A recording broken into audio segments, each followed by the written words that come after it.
7 ذی الحجہ 317 ہجری کو بحرین کے حاکم ابو طاہر سلیمانی نے مکہ مکرمہ پر قبضہ کر لیا۔ خوف و ہراس کا یہ عالم تھا کہ اس سال حج بیت اللہ نہ ہو سکا، کوئی بھی شخص عرفات نہ جا سکا۔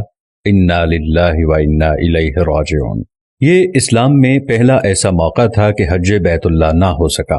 اسی ابو طاہر نے حجر اسود کو بیت اللہ سے نکالا اور اپنے ساتھ بحرین لے گیا۔ پھر بنو عباس کے خلیفہ مقتدر نے ابو طاہر سے معاہدہ کر کے فیصلہ کیا اور 3000 دینار دیا اور حجر اسود خانہ کعبہ کو واپس کیا گیا۔ یہ واپسی 339 کو ہوئی، گویا کہ 22 سال خانہ کعبہ حجر اسود سے خالی رہا۔ جب فیصلہ ہوا کہ حجر اسود کو واپس کیا جائے گا تو اس سلسلے میں خلیفہ وقت نے ایک بڑے عالم محدث عبداللہ کو حجر اسود کی وصولی کے لیے ایک وفد کے ساتھ بحرین بھجوایا۔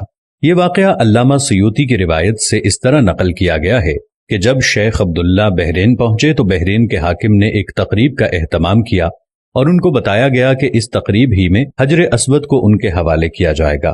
اب انہوں نے ایک پتھر جو خوشبودار تھا خوبصورت غلاف سے نکالا گیا کہ یہ حجر اسود ہے، اسے لے جائیں۔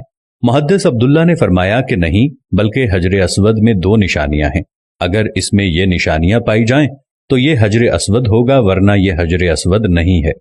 ایک تو یہ کہ حجر اسود ڈوبتا نہیں ہے، دوسرا یہ کہ آگ سے بھی گرم نہیں ہوتا۔ اس پتھر کو جب پانی میں ڈالا گیا تو ڈوب گیا، پھر آگ میں اسے ڈالا گیا تو سخت گرم ہو گیا، یہاں تک کہ پھٹ گیا۔ محدث عبداللہ نے فرمایا یہ ہمارا حجر اسود نہیں۔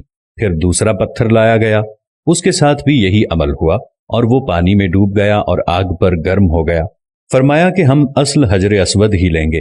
پھر اصل حجر اسود لایا گیا اور آگ میں ڈالا گیا تو ٹھنڈا نکلا، پھر پانی میں ڈالا گیا تو پھول کی طرح پانی میں تیرنے لگا۔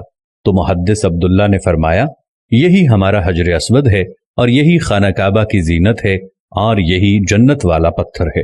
اس وقت ابو طاہر نے تعجب کیا اور پوچھا کہ یہ باتیں آپ کو کہاں سے ملی ہیں؟ تو محدث عبداللہ نے فرمایا کہ یہ باتیں ہمیں جناب رسول اللہ صلی اللہ علیہ وسلم سے ملی ہیں کہ حجر اسود پانی میں ڈوبے گا نہیں اور آگ سے گرم نہیں ہوگا، کیونکہ یہ پتھر جنت سے لایا گیا ہے اور اس پتھر کی یہ خاص خصوصیات ہیں کہ نہ ہی یہ پانی میں ڈوبے گا اور نہ ہی یہ آگ سے گرم ہوگا۔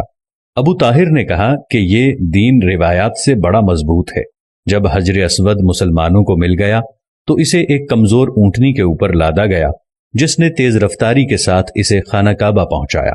اس اونٹنی میں زبردست قوت آ گئی کیونکہ حجر اسود اپنے مرکز بیت اللہ کی طرف جا رہا تھا، لیکن جب اسے خانہ کعبہ سے نکالا گیا تھا اور اسے بحرین کی طرف لے جا رہے تھے تو جس اونٹ پر لادا جاتا تھا وہ مر جاتا، حتیٰ کہ بحرین پہنچنے تک 40 اونٹ اس کے نیچے مر گئے اور ایک کمزور سی اونٹنی نے بحرین سے واپس بیت اللہ کی طرف وہ سفر بہت آسانی سے طے کر لیا۔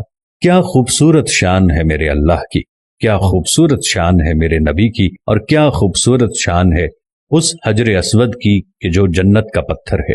اللہ تعالی ہم سب کو، آپ دیکھنے والوں کو، تمام کو حجر اسود کی زیارت نصیب فرمائے، ہم سب کو خانہ کعبہ کی زیارت نصیب فرمائے، آمین ثم آمین۔